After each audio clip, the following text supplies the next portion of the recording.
Hey everybody, I'm Laura Van Arendonk-Ba, and I am speaking to you through the magic of internet video because you guys were awesome and you upvoted Nova and Reaver in the Equus Battle Royal and until the top, and we won, and now I have the bragging rights. Just such a valuable prize, and I'm so excited. No, seriously, I really am excited because that means you guys came out for me and the war unicorns, and that's really cool because who doesn't like war unicorns?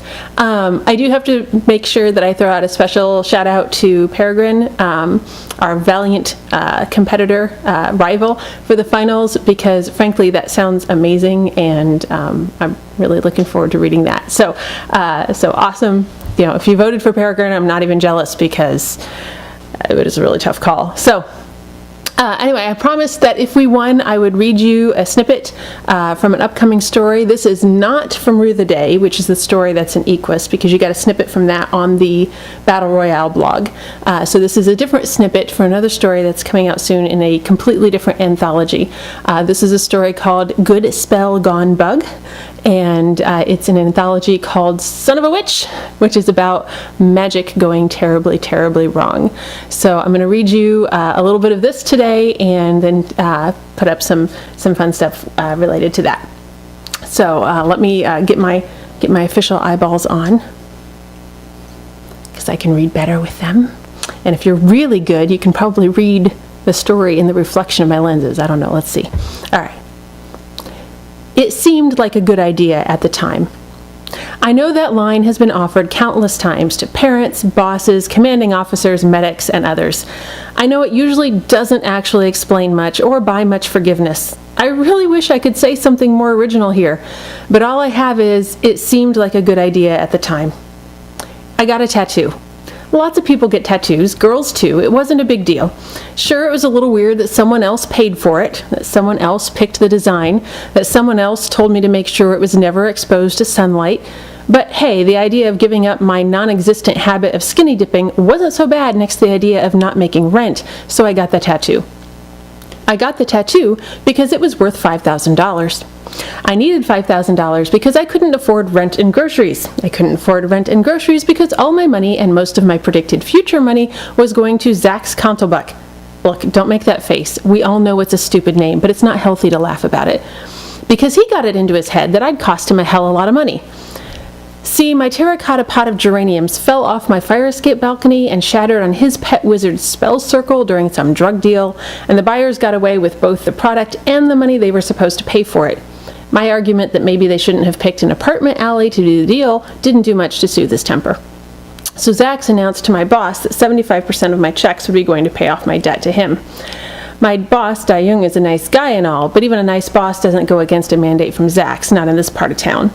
What was left of my check wasn't enough to live on, not even with Dai Jung letting me take home all the leftover cafe buns and whatever he accidentally burned. So when this woman knocked on my door and asked me if I would get a tattoo for $5,000, I said yes. It was a weird little pattern, somewhere between tribal and geometric, and it sat below my left kidney. Barely peeked above the waistband of my jeans, but because keeping away from sunlight was part of the deal, I made sure to wear long-waisted shirts, even if they were narrow-cut, to show off the figure my lean budget was keeping. Everything was fine for the first year. I banked the money, keeping my mouth shut about it so Zach's wouldn't send anyone around to ask where the rent was coming from and demand I send the rest to him. I made sure to change clothes inside, away from windows, or in the dark, and since I wasn't engaged in any romances of the cinematic kind where we end up naked in the park with cherry petals softly drifting over us, it wasn't any kind of inconvenience. The problem started in the second year, when the tattoo got a little itchy. I didn't think much of it at first, just figured my lousy studio apartment was literally more lousy than usual. Then I realized it was only the tattoo and nowhere else which itched, and it was itchier on sunnier days when I wore light colors or looser weaves. I tried wearing only black, or lighter colors layered to block more light, and it got better. Hold on, my microphone is trying to murder me. I noticed it sneaking up. Whatever the thing was about sunlight, the tattoo was taking it seriously. No, I hadn't heard again from the woman who paid for the tattoo. I hadn't heard anything from her after I agreed to do it. She prepaid at the tattoo parlor. She picked the tattoo artist. She provided the art to him. After I left the parlor, still stinging, I went home to find a fat envelope of non-sequential bills waiting on my air mattress. I only knew to check the serial numbers for sequence because the pulp thriller paperbacks left behind by readers who finished them at the cafe. I'm not sure it would have mattered in my case, but I felt clever for checking. I was marginally impressed because the ward on my door was still up when I got home and found the money. But only marginally, because it wouldn't take that much to get around my ward. It's there mostly for the punk kids in the building who like petty thievery and vandalism more than Pokemon. Then a few months into the third year, the tattoo started to itch again through the shirts, and I had to start wearing a denim jacket over it to block the sun. I figured this was going to get real old real fast with summer coming on, and I hadn't heard anything back from the woman, and I figured she was long gone, and maybe it was time her tattoo was too. I wasn't entirely stupid. I did try to do some basic scrying on the tattoo to see what it was, but turns out it's freaking difficult to work on your own back. Unfortunately, the strongest practitioners are generally in with Zax or his competitors. Most of my friends with any kind of talent are hobbyists at best, maybe up to fleecing some tourists with card tricks or entertaining their cats with shiny dots on the wall. Not figure out if someone put a functioning spell in my skin kind of talent. Besides, it was a tattoo. The guy who did it was a regular tattoo artist in a regular tattoo parlor, done while you wait. Sure, the sunlight thing was weird, but the whole situation was weird. I decided, hear me out, to transfer the tattoo, to move it on to someone else, someone who wouldn't care. I got a couple of books from the library because my card was still good, even if I didn't pay much in the way of taxes, and I looked up a few sites on the library computer. I made my notes and sketches for the circle. It all looked plausible. Might as well use my stalled training for something.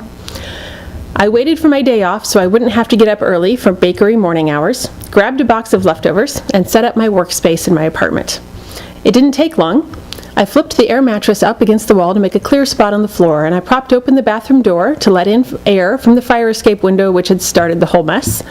I chalked out 2 tangential circles, double-checked my markings, and put a day-old roll in the middle of one circle. Then I pried up the loose floorboard in front of the bathroom, and I waited. It was twilight, and I'd put out the single bulb in favor of a candle, which shed less light and made the room more comfortable for my target audience. It wasn't more than a couple of minutes before the cockroaches came out of the floor, and after a brief reconnaissance, made their way toward the roll in the second chalked circle.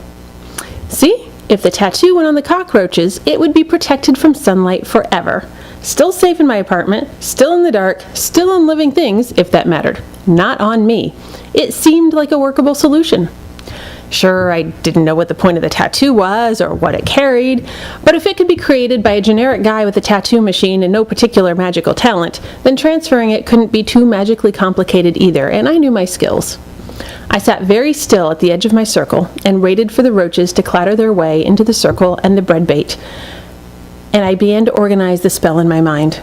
I needed enough roaches to make up the same surface area of the tattoo, because size matters with some things, and I didn't know if this would be one. When there were a dozen roaches in their circle, picking at the roll, I activated the circles with 2 fingers placed on the chalk line. Then I began to speak the spell aloud. The roaches didn't react much one way or another. They kept picking at the bread, even as the arcane energy began to move around them. Roaches are worse than honey badgers as far as don't care goes.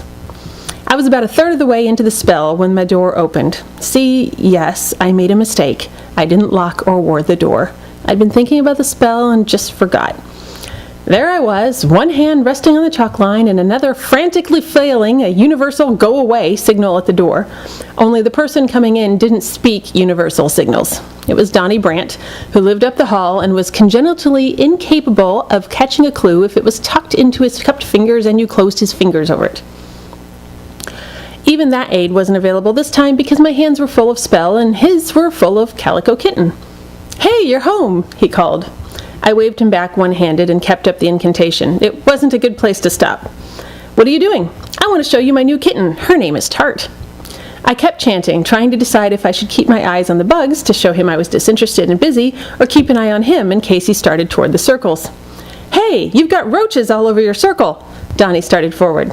I reached for something to throw at him, but all I had within reach was another day-old roll, and my dominant hand was leaking circles and energies, so I lobbed the roll badly and it didn't even hit him. He turned to look at it, swinging the kitten like a furry yo-yo. "Are you sharing? Thanks!" I stared at the circle's lines and concentrated, needing to keep my spell steady.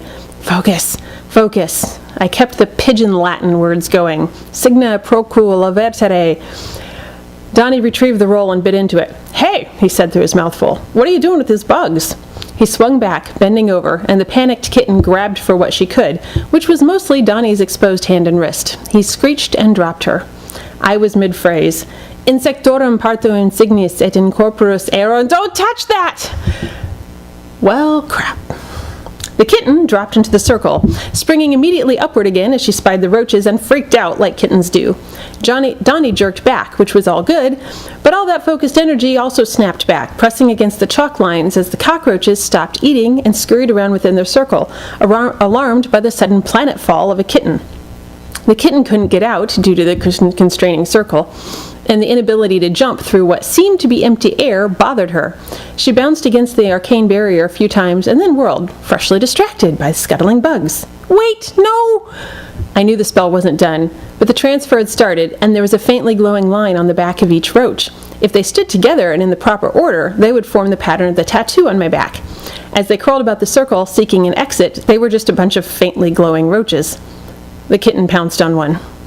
Tiny claws pierced the skin of my back. I yelped and twisted before I realized it was the kitten's grasp, magically conveyed to me. The kitten crouched and bit, and a kidney punch burned through me. Not gonna lie, I screamed. Kidney punches really hurt. I wanted to reach forward and grab the kitten, but I was stunned for a second. That second was too long. Donnie stepped forward. All these gross bugs! And he lifted his massive foot. No! He stomped down. I woke up slowly, sensing I was not going to be happy when I came to. I wasn't happy. I was sprawled on the floor, my face beside a series of squished cockroaches. I wondered about the myth of ruptured egg sacs spreading baby cockroaches with every step of Donnie's shoe and decided I couldn't be bothered to worry if it were true. I hurt. A lot. But I didn't seem to be as damaged as I thought I should be from the way I felt. I could see an arm, and it was straight where it should be and bendy where it should be, and neither of those mixed up. This meant the spell had transferred sensation, but not physical damage. That was probably significant if I could get functional enough to work out why. Donnie was sitting beside me, holding the kitten. Oh, Tart, he was saying. Oh, poor kitty. Poor kitty. He sounded like a Dick and Jane book, and not one of the better ones. I tried to stop him by speaking, but my words came out like a slurry of old pudding. Donnie turned, realizing I was awake. I expected him to ask if I were all right, even though it was clear I was not. Donnie, however, did not waste time on questions with obvious answers. Instead, he cut to the foremost subject on his mind. What did you do to her? What? I managed to get most of the syllable out. What did you do to Tart? He turned and held the kitten out toward me. I didn't scream aloud because I had no air or energy, but mentally I shrieked like a kindergartner sneaking an 80s slasher fic. It wasn't a kitten, not anymore. It was some sort of mutant cockroach, nearly the size of a kitten, lightly furred, with calico shading, cat ears, and a thrashing tail. I managed to close my eyes, but when I opened them a moment later, the kitten was still there, glaring at me accusingly in the way that cats can and that cockroaches are not supposed to be able to do. Oh no, I said. That's not right. So that's the opening of Good Spell Gone Bug. I just like to tell you that things get more twisted from there. And so that will be coming out very soon in Son of a Witch, which is an anthology edited by Trish Thompson, and I will put up the cover for that because coincidentally the cover appeared in my inbox just yesterday, so now I have that to share with you, so that'll be up.